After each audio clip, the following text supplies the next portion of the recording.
comment dire, avec la sodomie aujourd'hui, hein, donc les pauvres animaux, on ne sait pas si on leur fait subir aussi la sodomie, donc c'est impossible, c'est inconcevable. Hein. Je comprends et je pense que c'est dans Jérémie que le Seigneur dit ça. Tata Nzambe dit, vous avez commis des choses qui ne m'étaient même pas venues à l'esprit. Voilà, je pense que c'est dans Jérémie qui dit ça. Parce qu'effectivement, il y a des choses... voilà, donc après, vous avez encore un autre commandement. Donc le Seigneur nous dit, celui qui offre des sacrifices à d'autres dieux qu'à l'Éternel, seul sera voué à l'extermination. Amen. Parce qu'effectivement, les sacrifices, on les offre à l'Éternel des armées. Les offrandes, on les offre à l'Éternel des armées. Les autels, on les construit à la faveur de l'Éternel des armées. Hein? Et tellement il y a des dieux, justement, que le peuple bantou, le peuple élu, s'est mis à fréquenter, à adorer.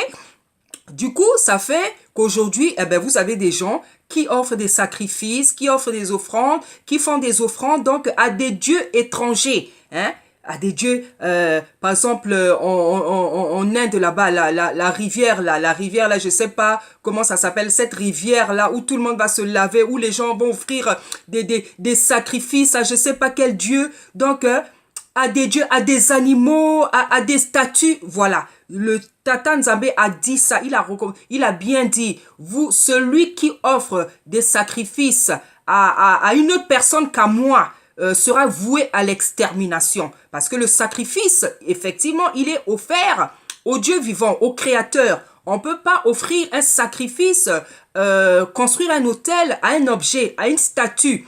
Tout ça, c'est l'idolâtrie. Et vous avez beaucoup de gens dans le peuple bantou qui offrent des sacrifices à des dieux étrangers. Ils offrent pas les sacrifices à Tata Nzambe, mais à des dieux étrangers. Hein, par exemple, on a, comment dire, on a hein, la statue Bouddha. Vous avez des gens qui offrent. Voilà, c'est de toutes ces choses-là que Tata Nzambe parle. Hein, comme il y a tellement multitude de dieux, eh ben du coup, chacun offre des sacrifices à son Dieu. Voilà, mais la Bible nous dit que il y en a qu'un seul, le véritable, l'unique, l'insondable, le tout-puissant, l'alpha et l'oméga. Voilà. Après, on nous dit, un autre commandement, tu ne maltraiteras point l'étranger et tu ne l'opprimeras point, car vous avez été étrangers dans le pays d'Égypte. Amen. Vous savez, effectivement, les étrangers, on ne doit pas les maltraiter. Les étrangers, on ne doit pas les maltraiter. Et vous avez des gens qui ne savent pas ça. Les étrangers, on ne doit pas les maltraiter parce que c'est déjà un mal. C'est déjà une souffrance de ne pas être sur sa terre, de ne pas être sur la terre de ses ancêtres. Hein, parce que tu peux te retrouver effectivement à l'étranger pour différentes raisons. Hein, il y en a, c'est des asiles politiques, comment dire, des réfugiés politiques. Il y en a, ce sont des asiles. Donc, plusieurs raisons peuvent faire que on peut se retrouver à l'étranger. Et c'est déjà une souffrance, c'est déjà une douleur en fait de ne pas être sur la terre de ses ancêtres. Hein. Et quand vous venez dans une terre étrangère, je pense que nous, le peuple bantou, on est très très bien placé pour parler de ces choses et pour comprendre qu'est-ce qu'un étranger peut ressentir lorsqu'il n'est pas dans son pays et lorsqu'il est maltraité. Regardez vous-même, je ne veux pas vous l'apprendre. Regardez-nous les Noirs, comment on est traités ici en France. Regardez-nous les Noirs, comment on est traités à l'étranger, en Europe. Hein? Comment on est traités à l'étranger. Hein? C'est pour ça que Tata nous a dit, vous ne maltraiterez pas l'étranger parce que vous-même, vous avez été étranger en Égypte. Hein? Donc les Bantous, nos ancêtres connaissaient la souffrance de ne pas être sur sa terre. Donc en fait, nous, surtout particulièrement nous, le peuple Bantou, le peuple de Tata Nzambe, ne doit pas maltraiter les étrangers. Ne doit pas maltraiter les gens parce que c'est déjà une souffrance, c'est déjà une douleur de ne pas être sur son sol, sur la terre de ses ancêtres. Mais or, qu'est-ce qu'on voit? On voit que dans des pays africains, hein, il y a des Africains qui maltraitent d'autres Africains. Vous avez des Bantous qui maltraitent d'autres Bantous. Vous avez des Bantous qui maltraitent d'autres Bantous. Vous avez ici en France des Africains qui se font du mal entre eux. Des Congolais de Brazzaville qui se font du mal entre eux. Des Congolais de Kinshasa qui se font du mal entre eux. Des Ivoiriens qui se font du mal entre eux. Des Camerounais qui se font du mal entre eux. Donc des gens qui se font du mal entre frères. Alors que on connaît déjà la souffrance de notre continent dans le passé actuellement. Et ce que l'ennemi nous réserve encore. Donc on connaît, donc nous, on est un peuple, on est des gens, on ne doit même pas se faire du mal les uns les autres. Mais vous avez dans le peuple bantou, en Afrique, l'Africain, il est, comment dire ça, le propre bourreau, le bourreau de son propre frère. Les Africains ici en Europe, en France, se font du mal entre eux. Pourtant, on est très bien placé pour savoir qu'est-ce que c'est cette souffrance. Donc, au contraire, on devait se soutenir. Et même dans nos pays, voilà, dans nos pays, par exemple, au Congo-Brazzaville, vous avez des Brazzavillois qui maltraitent les Quinois. Alors que nous sommes des frères. Nous sommes des frères. Ce sont les Blancs qui nous ont séparés. On va pas aussi vous faire un cours d'histoire. C'est les Blancs qui nous ont séparés. Nous sommes le même peuple. Les Angolais, les Gabonais, nous sommes le même peuple du royaume Congo. On va pas faire, je suis pas là pour faire, comment dire, un cours d'histoire. Mais regardez comment on se fait mal. Regardez dernièrement ce qui s'est passé à Brazzaville. Comment on a maltraité nos frères de kin. Comment on avait appelé ça? Mbata, il y a Mokolo, je sais pas quoi. Donc la gifle du grand frère ou je sais pas, quelque chose comme ça là. Mais regardez comment nos frères de kin ont été maltraités. Ça c'est la sorcellerie. Ça c'est la sorcellerie. Et je rends gloire au Seigneur. Je rends gloire au Seigneur parce qu'en fait, moi qui suis de Brazzaville, vous savez, moi qui suis de Brazzaville, je rends gloire au Seigneur parce qu'en fait, à chaque guerre qu'il y a eu à Brazzaville, à chaque événement, en fait, Tata Nzambe fait ressortir la vraie face du Congolais de Brazzaville. Parce que nous, souvent, le Congolais du Brazzaville, donc on veut se faire passer pour des gens posés, des gens plus propres, plus intelligents que les autres Africains de l'Afrique centrale. Mais je rends grâce au Seigneur. Celui qui sonde les cœurs et les reins, celui qui dévoile le vrai visage de quelqu'un. À plusieurs reprises, en fait, Tata Nzambe a dévoilé la vraie face du Congolais de Brazzaville. Pendant les guerres de 92, de 93, de 97, de 98. Moi, c'est pendant ces guerres-là que j'ai vu que le Congolais était mauvais. Parce que je savais pas qu'on avait cette face-là. J'ai découvert que le Congolais est mauvais. J'ai découvert le tribalisme. J'ai découvert que le Congolais est tribaliste. J'ai découvert que le Congolais était mauvais. Un papa parce qu'il est parce que comme il y avait la guerre, les Libonais, que les Lari ou les gens du Poul se massacraient, et ben vous avez un papa qui était Nibolek, qui avait fait des enfants avec une femme du Poul ou une Lari. Et en fait, il a pilé son propre enfant pendant la guerre. Pourquoi? Ben parce que c'était les deux camps opposés.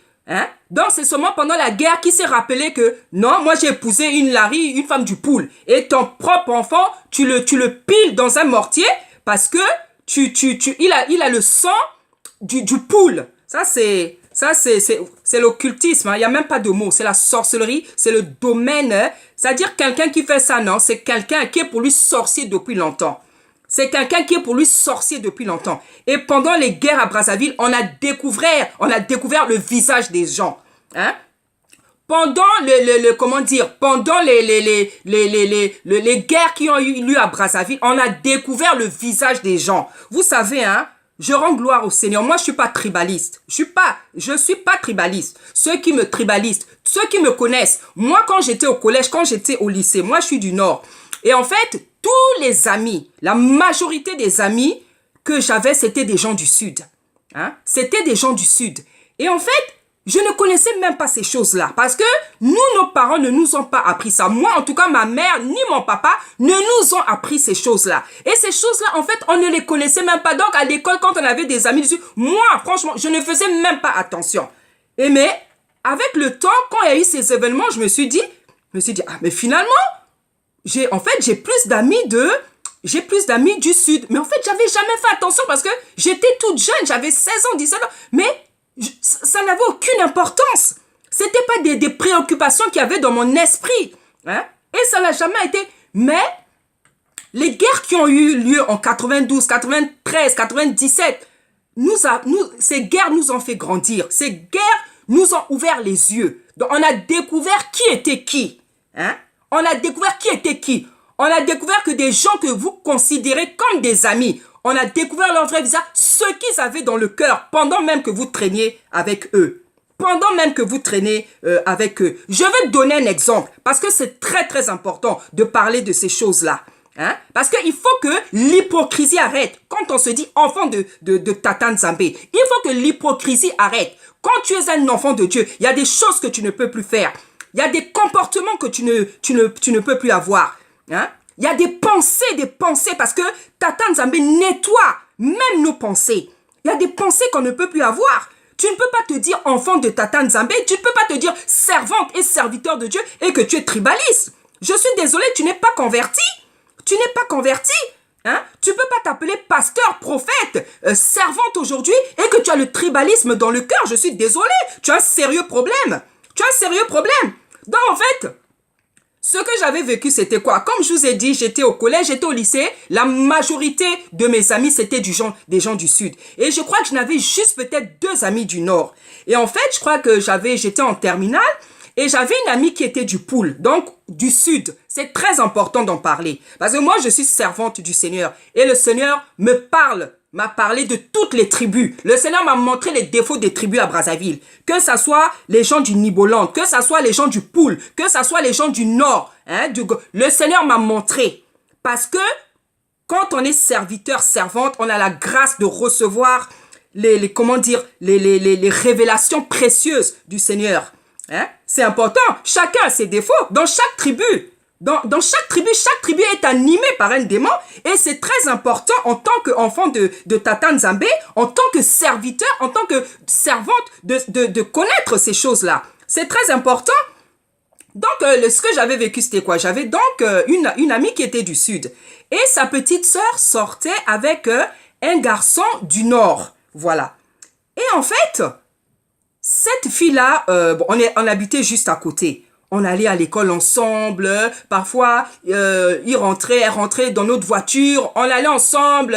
Notre chauffeur nous accompagnait. Parfois, on revenait à l'école ensemble. On était vraiment des amis. En tout cas, je la considérais comme une amie. Je n'avais aucun préjugé à son égard. Et le fait qu'elle soit du Sud, j'étais jeune, j'avais pas ce genre de pensée et je n'ai pas ce genre de pensée.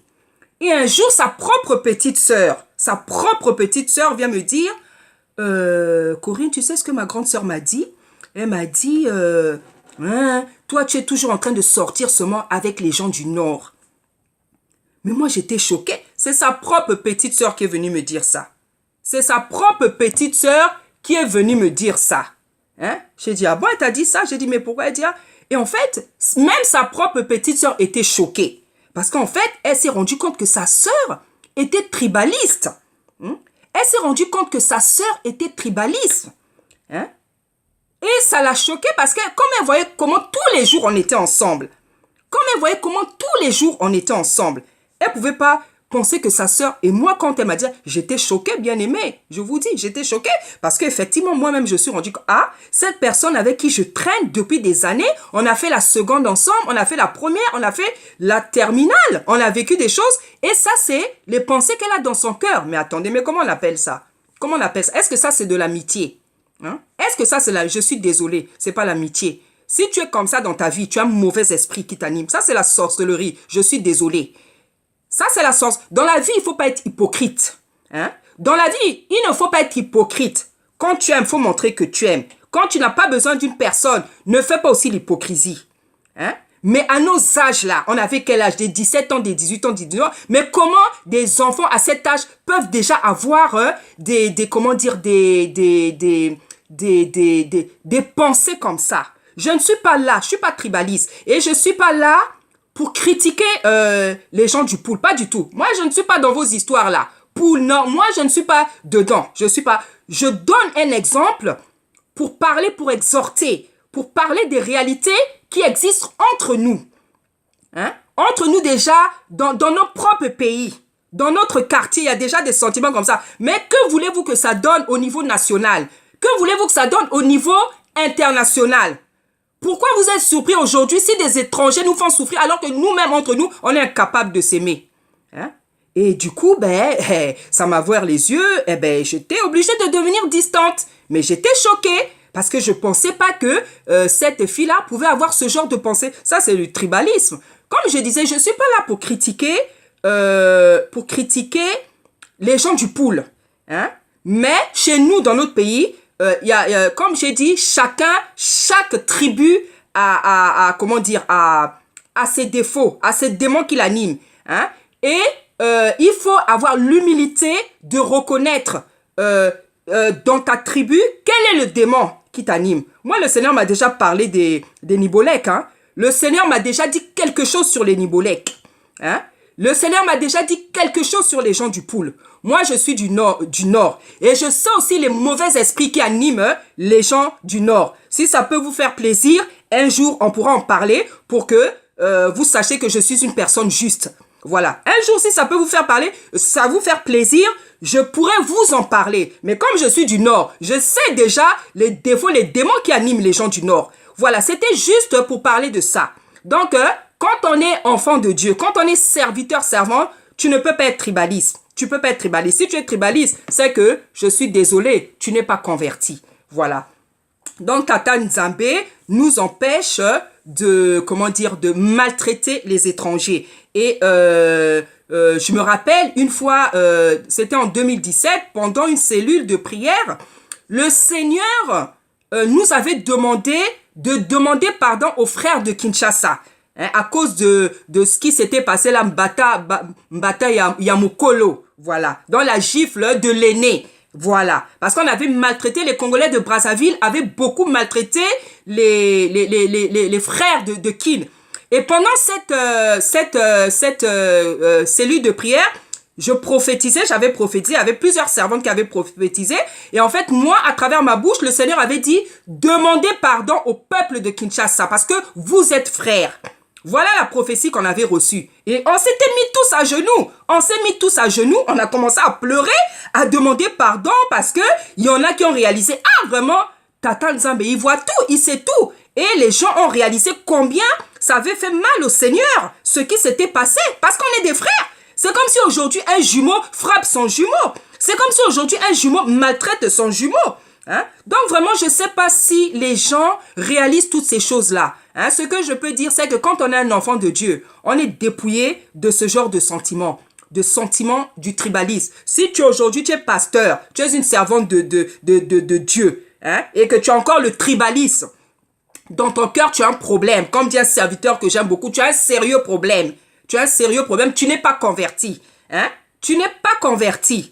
Et les enfants de Dieu ne peuvent pas avoir ce genre de sentiments-là. Donc, il faut arrêter, quand on est dans un pays, il faut arrêter de maltraiter les étrangers. C'est valable même en Europe. Ceux qui vont m'écouter, ceux qui sont blancs, voilà. Donc, on n'a pas le droit de maltraiter les étrangers. Parce qu'à n'importe quel moment, toi aussi, tu peux devenir étranger dans un autre pays. C'est pas bien de maltraiter les étrangers. C'est pas bien du tout. Voilà, donc après, on nous dit, tu ne l'opprimeras point, tu ne vas pas l'opprimer, tu ne vas pas le nuire, lui faire du mal, hein, le déranger, le mettre mal à l'aise, car vous avez été étrangers dans le pays d'Égypte. Tu n'affligeras point la veuve ni l'orphelin. Si tu les affliges et qu'ils viennent à moi, j'entendrai leurs cris, ma colère s'enflammera, et je vous détruirai par l'épée. Vos femmes deviendront veuves et vos enfants orphelins. Amen. Voilà. Comme je l'ai dit une fois, vous voyez, dans ce passage, en fait, Tata Nzambe nous montre que il y a 3 cris, en fait, qui ne supportent pas. Il y a 3 cris qu'il ne supporte pas. Celui de la veuve, celui de l'orphelin, et celui des étrangers. hein, il nous dit que si ces trois cris-là montent à lui, s'il entend ces cris-là monter à lui, sa colère va s'enflammer.